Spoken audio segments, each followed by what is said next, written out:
My dear friends in Christ, in the preceding chapters or verses from the Gospel according to St. Mark, we read that Jesus went to the northern part. He went to Tyre and Sidon, that's the two cities in Phoenicia.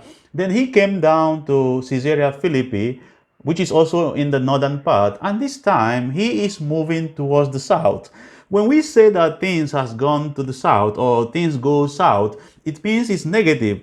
So, but in this case now, Jesus is going to reverse, he's going to change that negativity into positivity, into a blessing, because the cross is what Jesus is going to encounter in Jerusalem.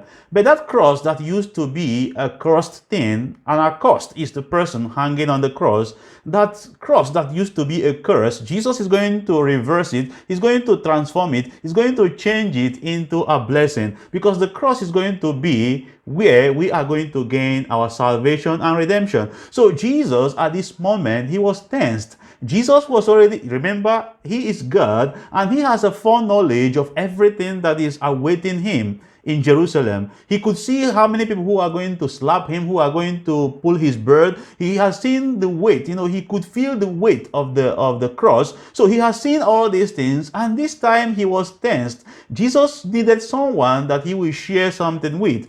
Sometimes in our life, when we feel this kind of tension, one of the ways we can get ourselves, one of the ways we can really get peace is to share what we feel with someone. That's what Jesus did. And this is why this is the second time that Jesus was opening up, sharing his Paschal mystery, his suffering, his passion, his crucifixion, his death, and his resurrection. This is the second time Jesus is sharing it, but unfortunately, he got a very disappointing response from his disciples. Let us try to put ourselves in the position of Jesus. Jesus was troubled, he was tensed, he was going to die in Jerusalem. Then he announced for the second time to his best friends, his disciples and apostles, he announced to them what was awaiting him in Jerusalem. Instead of them responding to him, they just kept silent.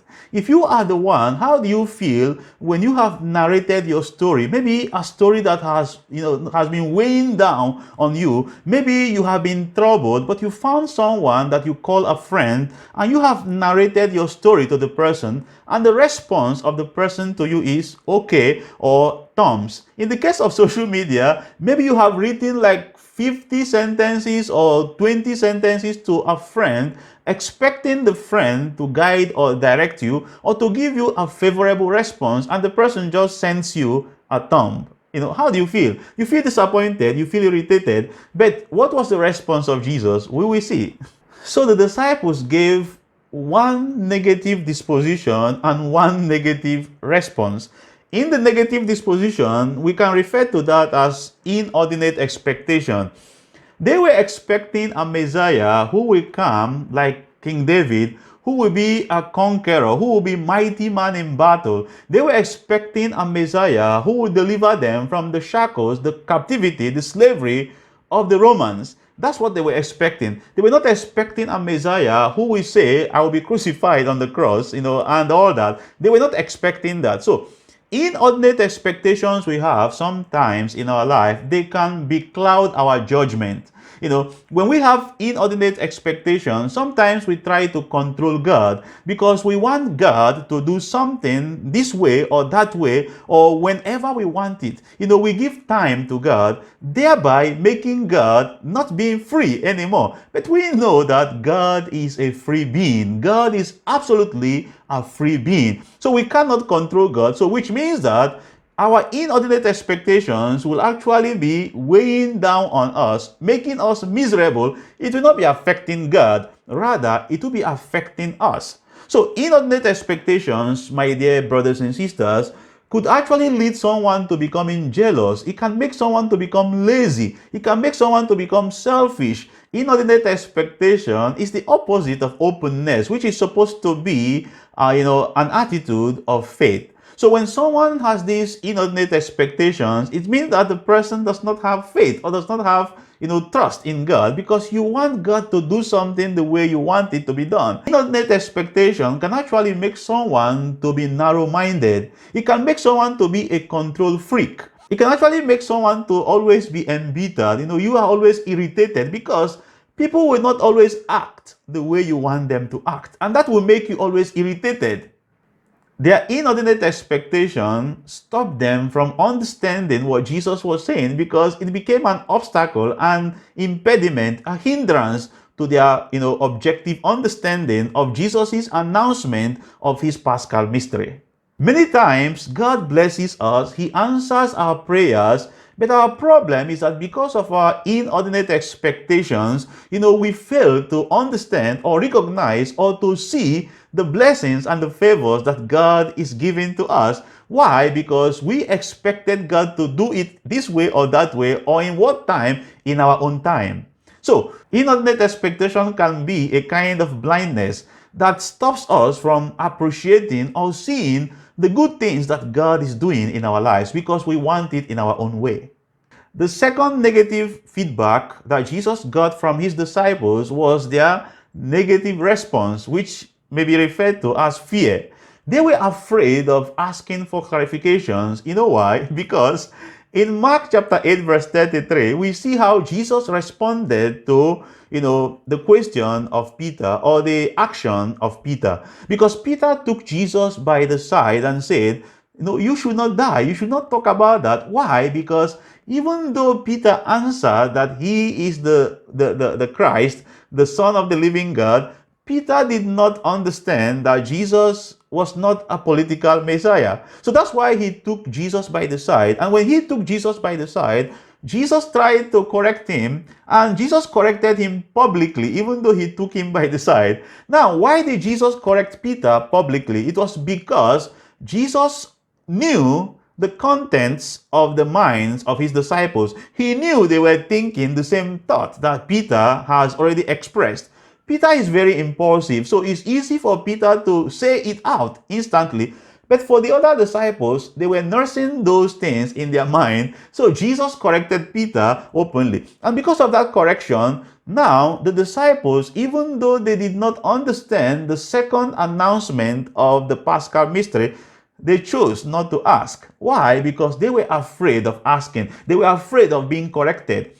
There are many of us who are like this in this life, that we avoid making mistakes. And actually, the more we avoid making mistakes, the more we make mistakes in this life. So it is better to allow yourself to make mistakes, prudent mistakes, to make those mistakes so that from the mistakes you can learn. Because mistakes also teach us lessons. So the disciples, they refused to ask. They were afraid of asking because they did not want Jesus to rebuke them. They did not want Jesus to correct them. So how can we learn if we don't make mistakes? It is so very funny that when Jesus asked them, what were you discussing on the way? By the way, Jesus did not want to correct them publicly, so he gave them that privacy. He corrected them this time in a very private forum. Now, Jesus asked them, what were you discussing on the way? Of course, he knew the content. Jesus is God. He knew what they were talking about. So, but he asked them, he wanted them to be responsible for what they were talking about. And they refused to answer. They all kept silent. And that's what we call the shameful silence. That, a man was telling his friends that he was about to die.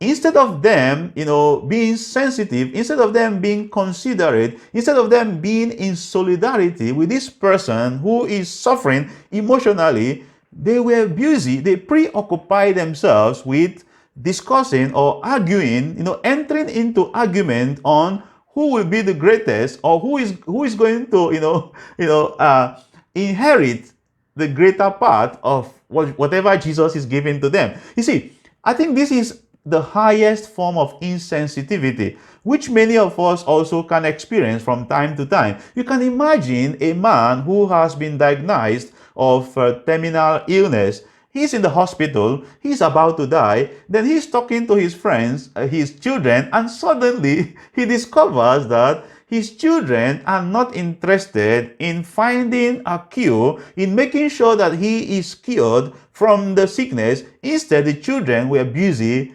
quarreling, fighting about who will get the first car, or who will take the best mansion, or who is going to get the lots in the cities. So how do you think such a man will feel? That is the way that Jesus felt. But even though that Jesus felt that his friends were insensitive, what did he do? Two wrongs doesn't make a right. So what Jesus did was he was patient with them. Now he sat down, called them together, and began to teach them. The best way we can correct people is not to repeat the same thing they have done that we don't like. So Jesus corrected them by putting a child before them and said to them, if you want to be great, you have to look at this child. And if you look at this child, you understand that this child is a symbol of those who are vulnerable. This child is a symbol of those who are helpless. This child is a symbol of the anawims. This child is a symbol of those who are defenseless. Because in the time of Jesus, children were also in the same level with women and slaves. They were second-class citizens. They were not regarded. So Jesus put the child before them and said, if you receive this child, you receive me. So which means that if anyone wishes to be great, the person need to accommodate, need to welcome those that the person thinks that will not offer anything in return for their generosity. So that's what it means to be great. To be great means, thinking about what I should do for my wife, what I should do for my husband, what I should do for my children, what I should do for God, what I should do for my employer or my employee. It's not the other way around, always sitting back and waiting for people to come and serve us or to come and use their talent, their time, and their treasure to serve us. No, we should be the one to go out, to reach out to other people. And the other way, if you look at this invitation of Jesus in the other way, it's also an invitation for us to assume this state of being childlike. In Matthew chapter 18, Jesus says to us that unless you become, in this Markan gospel, in the gospel according to St. Mark, Jesus is saying to us that unless you receive. So in Matthew, it is becoming. In Mark, it is receiving. So we accommodate, we receive, we welcome children, not just the physical children, but of course the physical children are included, but anyone that we know that cannot repay us for our generosity. That is the pathway to greatness. As we celebrate this day, my dear brothers and sisters, let us pray that we may always be sensitive to the needs of the people around us, especially their emotional needs. God bless you.